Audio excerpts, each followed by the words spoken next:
What if I told you that intelligence doesn't protect you from stupidity, but makes you even more vulnerable to it? That statement feels like a contradiction. We've been taught that the smarter you are, the more immune you become to deception. That education, critical thinking, and rationality act as shields against misinformation. But reality tells a different story. You've seen it. A highly respected university professor sharing bizarre conspiracy theories about vaccines. A thoughtful, nurturing mother fiercely defending school-related hoaxes that have no basis in fact. These aren't ignorant people. They're articulate, well-read, and deeply convinced they're doing the right thing. So what happened? Somewhere along the way, they stopped thinking independently. They replaced reflection with repetition. Their opinions became echo chambers of their social circles, their algorithms, and their fears.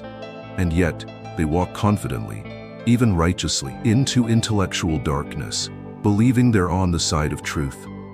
This is what Dietrich Bonhoeffer, a German theologian and anti-Nazi dissident, saw long before most of us.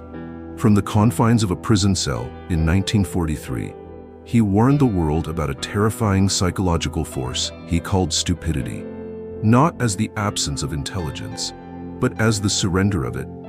To him, stupidity wasn't born from ignorance, but from social and psychological pressure, so overwhelming, it causes even brilliant minds to abandon moral judgment and personal reasoning. Here's what makes it worse. Bonhoeffer saw it infect the very best of society. Doctors, priests, educators, politicians. Not evil men doing evil things, but good men who stopped thinking critically, who traded complexity for comfort and truth for tribal loyalty. It's happening again. And it's not happening to them. It's happening to us. In your community, in your workplace, maybe even in your own mind. So the question isn't whether you're smart enough to avoid stupidity. It's this: are you still thinking, or have you already surrendered? Dietrich Bonhoeffer was not a man of comfort. Born in 1906 into an elite German family, his father a renowned psychiatrist, his siblings accomplished intellectuals, he could have easily lived a quiet, prestigious academic life. He earned his doctorate in theology by age 21, studied in New York, and became a respected Lutheran pastor. But Bonhoeffer wasn't interested in safety or prestige. He was interested in truth. When Adolf Hitler rose to power in the 1930s, many of Bonhoeffer's peers, brilliant professors, priests, and politicians, chose to look the other way. They rationalized their silence. They told themselves they were being pragmatic, that resistance was too extreme, or that compromise was wise. Bonhoeffer, however, saw something else, something more terrifying than evil itself. He saw intelligence collapsing into obedience. He saw good people becoming tools of a regime they didn't even fully understand, and he refused to be part of it. He helped form the Confessing Church, which stood in direct opposition to Hitler's efforts to control Christianity in Germany. He smuggled Jewish refugees out of the country, and eventually he joined a secret plot to assassinate Hitler, a move that would lead to his arrest, imprisonment, and execution just weeks before the end of the war. But while he sat in a Nazi prison cell, Bonhoeffer didn't just resist physically. He resisted intellectually. He wrote essays and letters that would later become some of the most haunting reflections on human nature ever recorded. And in one of those writings, he dropped a warning that still echoes through history. Against stupidity, we are defenseless. Neither protests nor force can touch it. Reasoning is no use. Facts that contradict personal prejudices can simply be disbelieved. Indeed, the fool can counter them by criticizing them. And if they are irrefutable, they can just be pushed aside as trivial exceptions. In all this, the stupid person, in contrast to the malicious one, is utterly self-satisfied. And being easily irritated, he becomes dangerous by going on the attack. Bonhoeffer wasn't calling people stupid in the way we often use the word today. He wasn't talking about intelligence, IQ, or lack of education. He was describing something deeper, something far more dangerous. He was describing functional stupidity. Functional stupidity isn't an intellectual limitation, it's a psychological condition. It's what happens when individuals stop thinking for themselves, not because they can't, but because it's easier not to. It's the slow erosion of mental independence, the surrender of your inner compass to the gravitational pull of groupthink, ideology, and fear. Bonhoeffer noticed that this stupidity often didn't arise in isolation. It emerged in groups, in systems.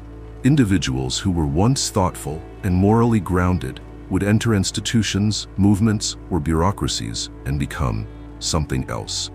They'd begin repeating slogans instead of reasoning, defending positions they couldn't explain, supporting decisions they would have rejected just years earlier. And they wouldn't feel guilty, they'd feel righteous. That's what makes functional stupidity so terrifying. Evil knows it's evil. A truly malicious person is at war with his own conscience. But a stupid person, functionally stupid, believes he's doing good. He believes he's on the right side of history. He believes his enemies are fools or monsters. And that belief makes him unshakable, unteachable, unreachable. This wasn't an abstract theory to Bonhoeffer. He lived it. He watched as men with PhDs began saluting genocide, as religious leaders preached obedience to a dictator, as normal citizens, his friends, neighbors, mentors, abandoned their capacity to reason and instead became willing cogs in a brutal machine. That's why he called this form of stupidity more dangerous than evil, because it spreads faster, it feels better, it hides behind credentials and respectability, and it thrives in environments of fear, confusion, and mass distraction. Exactly the conditions that allowed the Nazi regime to rise. Now, pause for a moment and look at our world today. Do you really think this kind of stupidity vanished with the 20th century? Functional stupidity has not disappeared. It has evolved. It no longer requires propaganda ministers or fascist rallies. It only needs overloaded attention spans, emotionally charged news cycles, and systems that reward outrage over nuance.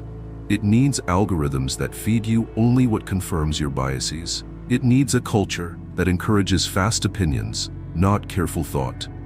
And we, just like Bonhoeffer's Germany, are surrounded by intelligent people making dangerously irrational choices. Not because they are evil, but because they've stopped thinking. Functional stupidity is seductive. It whispers, just go with the flow. It promises comfort in exchange for conscience. Certainty in place of curiosity. It's the path of least resistance and the first step toward disaster. Bonhoeffer paid with his life to expose this, not as a martyr for a lost cause, but as a fierce defender of something most people take for granted: the right and responsibility to think for yourself. So the next time someone tells you that education alone will save us from misinformation, remember Bonhoeffer and ask, what good is intelligence if it's never used? When Bonhoeffer described functional stupidity as a collective surrender of independent thought, he was writing from observation, what he witnessed during the Nazi rise to power. But decades later, psychology would confirm what he intuitively understood: that ordinary people, under the right conditions, will abandon critical thinking, suspend their morals, and follow orders or ideas they don't fully understand. Not because they are evil, but because they are human. Let's start with one of the most unsettling experiments in modern psychology. In 1961, Stanley Milgram, a psychologist at Yale University, set out to study obedience to authority. Volunteers were told they were participating in a learning experiment. They were instructed to administer electric shocks to a person in another room whenever that person gave a wrong answer. Unbeknownst to the volunteers, the person being shocked was an actor, and no actual pain was inflicted, but the participants didn't know that. They could hear screams, banging on walls, and eventually, silence. Despite visible distress, 65% of participants continued delivering shocks, all the way to what they believed were lethal levels, just because a man in a lab coat told them to. Let that sink in. 2 out of 3 people were willing to kill, not out of hatred, but out of obedience, not because they lacked intelligence, but because they outsourced moral responsibility. They stopped thinking for themselves. This is the seed of functional stupidity. When thinking becomes inconvenient, humans defer to authority, to systems, to the crowd.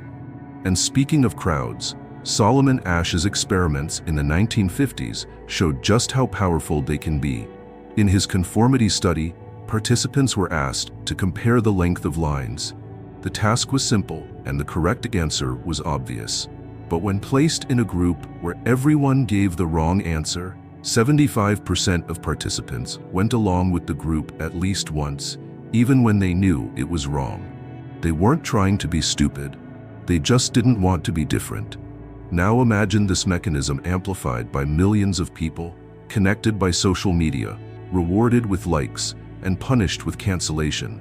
The result is not thoughtful conversation, it's synchronized delusion. Which brings us to a deeper psychological mechanism, one that explains why facts alone can't break through to those trapped in functional stupidity. Leon Festinger, another legendary psychologist, introduced the concept of cognitive dissonance. Simply put, it's the mental discomfort we feel when confronted with information that contradicts our existing beliefs. Our brains don't like contradiction. So instead of adjusting our beliefs to fit reality, we often adjust reality to fit our beliefs. Think about that. When we see evidence that challenges what we've already accepted, especially beliefs tied to our identity, our politics, our tribe, we don't say, I might be wrong. We say, that can't be true. We reject, we rationalize, we double down, and the more educated we are, the better we become at constructing these rationalizations. That's the paradox Bonhoeffer hinted at. Smart people aren't immune to functional stupidity. They're often better at hiding it. They use articulate language, impressive credentials, and intellectual gymnastics to defend positions that at their core are emotionally driven. Because here's the brutal truth. Functional stupidity isn't a flaw in education. It's a coping mechanism, an evolutionary shortcut hardwired into your nervous system.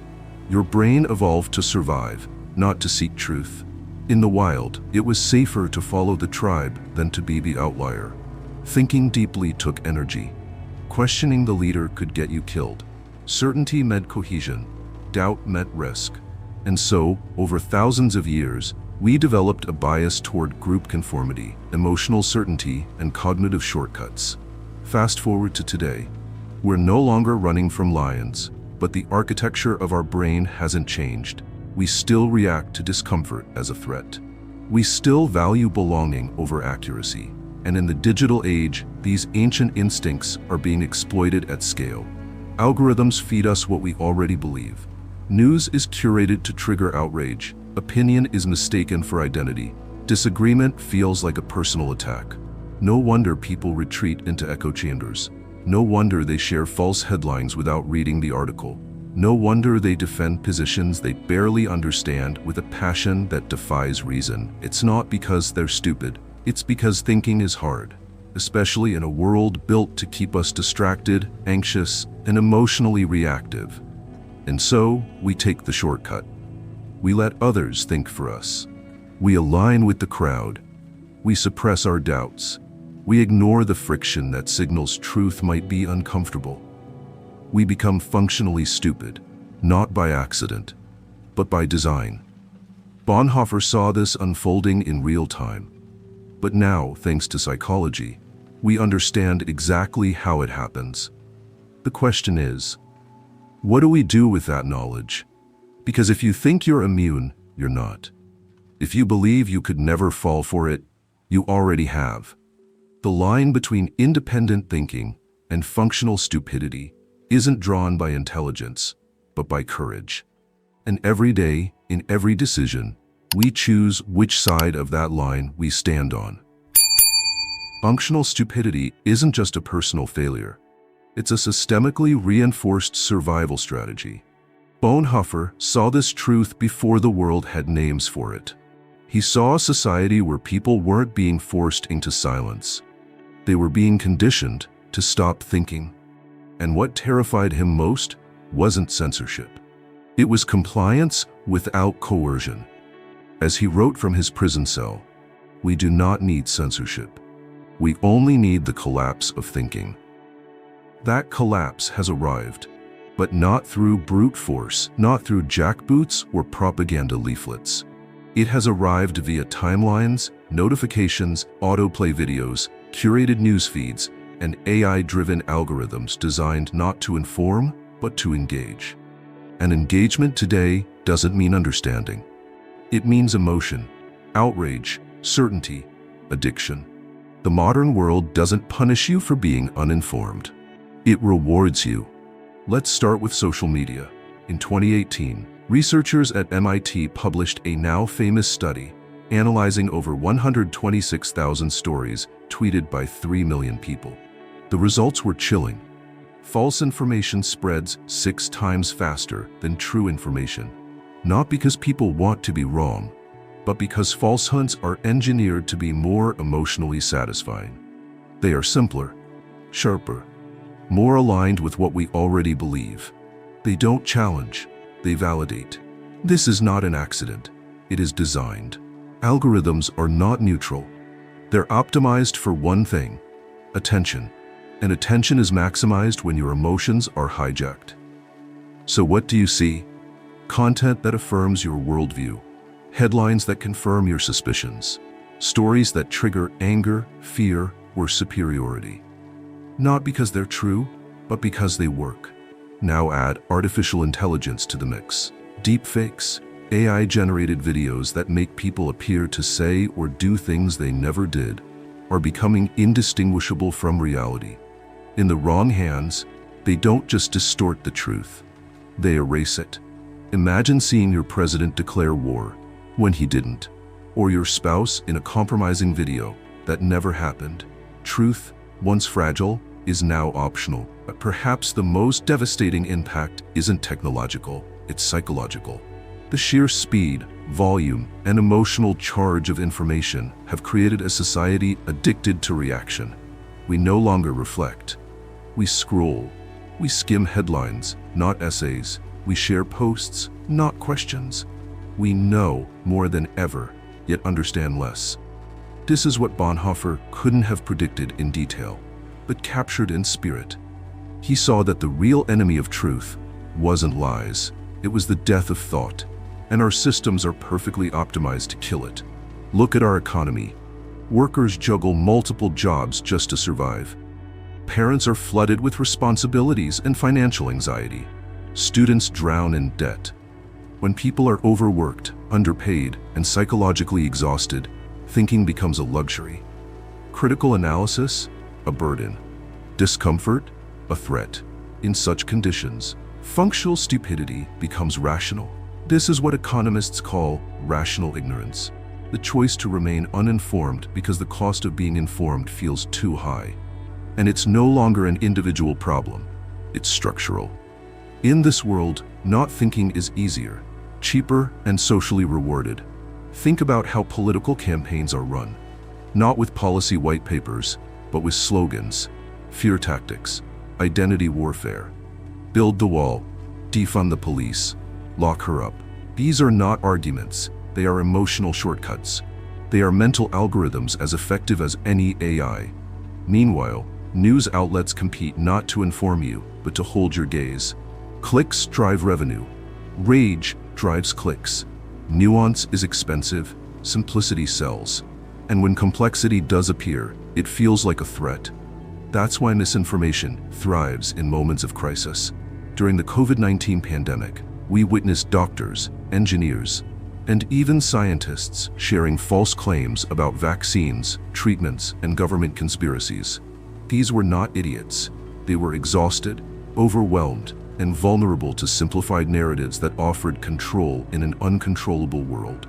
In moments of fear, Bonhoeffer warned, stupidity becomes irresistible because it feels safe. But let's be clear, this is not just a crisis of truth. It's a war on your cognitive autonomy. When your phone knows what triggers you more intimately than your family does, when your digital world rewards outrage over reflection, when your economic reality demands survival over curiosity, You are no longer choosing stupidity, you're adapting to it. And that's what makes functional stupidity so insidious today.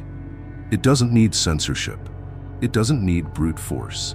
It only needs you to stay busy, stay reactive, and stay comfortable in the familiar. Bonhoeffer saw this. He didn't have Twitter or TikTok or ChatGPT, but he saw how thought could die long before speech was taken. He saw how intelligent, educated people could become vectors of destruction, not through malice, but through unexamined loyalty to whatever narrative made them feel safe. He called it stupidity. We call it the algorithm. Same result. So if you're wondering why the world feels crazier, why people seem more tribal, why conversations feel more performative than sincere, it's not because humanity got dumber. It's because we built a system that rewards mental shortcuts over deep inquiry. And now we're living inside it. So what do we do? If functional stupidity is built into our systems, reinforced by our culture, and embedded in our neurology, how do we resist? How do we reclaim our capacity for independent thought in a world that profits from our surrender? Dietrich Bonhoeffer had an answer. He called it costly grace. Costly grace is not about intellect, it's about courage. The courage to think clearly when thinking is painful. The courage to stand alone when silence is safer. The courage to pursue truth, even when it alienates you from your tribe. It's not glamorous. It won't go viral. It won't win you applause. It might even make you enemies. But Bonhoeffer believed that grace, true, unfiltered, costly grace, required the willingness to suffer for what's right.